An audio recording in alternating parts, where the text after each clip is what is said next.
it is not applicable to the Discayas. At saka na,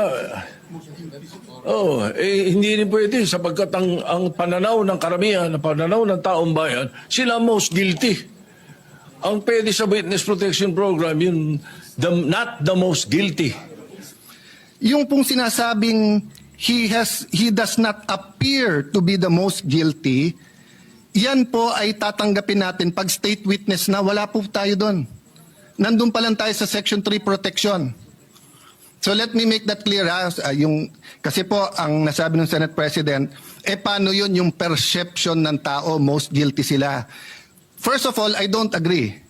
Kaya nga nagrarally, alam ng tao may mastermind sa likod nila.